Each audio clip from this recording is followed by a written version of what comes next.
So it was a great night in South Florida. Yes, it was a great night in South Florida. The Heat pounded the Hornets to my surprise. Yes, I saw what happened with the Mavs and the Thunder. No, each series is different. It's its own animal. However, the Thunder are a better team than the Heat. And the Mavs are a worse team than the Hornets right now with all their injuries and their age.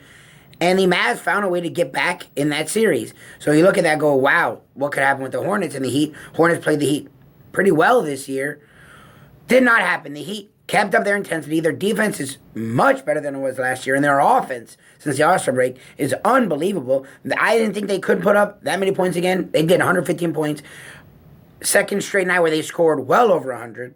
Second straight game they scored well over 100. So you know what? They proved me wrong. I was paranoid for no reason. The Panthers, after giving up two-goal leads versus the Islanders in Game 3 and Game 4, hold a one-goal lead and beat the Islanders in Brooklyn, evening that series. So what a great night. And my problem is I can't seem to get over the fact that Dana White is a piece of work. There's other words you could fit in there instead of work, but we'll go with piece of work.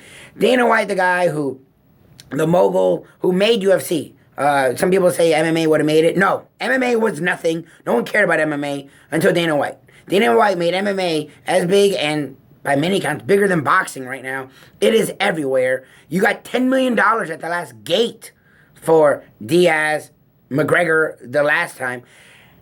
Who knows what the pay-per-view was? Every bar you go into has MMA, UFC fights whenever there's a big fight, let alone now when they just have their regular Friday or Saturday night fights.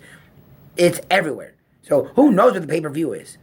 And you know what? That means the fighters should make some money. This isn't the NCAA. These are professional fighters, and they get paid crap. Point blank. McGregor and Diaz sold that last fight. Like, no one really knew who the heck Diaz was. McGregor, because of his mouth and his ability to promote, he hadn't really beaten anyone, but just because of his abilities to get out there, a la Dana White, and promote himself, people loved watching this guy. That's why the last fight was a big deal. It wasn't Dana White. And it wasn't just because it's MMA. Yeah, when one guy or lady falls, the next person comes up. But there's always a star. We watch the star. We don't watch the promoter. We don't just watch the event. It's not football. It's not the NFL where we're just going to watch. No, I'm sorry. We don't just watch. Rousey, home, was a lot bigger than home Tate. It was, okay? So Dana White is now standing up and crowing, and McGregor couldn't take it. McGregor wanted more money. He's seen people die in this sport. He's getting hurt in this sport. He wants more money, and White doesn't want to pay him more. So you know what? McGregor now is threatening to retire, or saying he's retiring.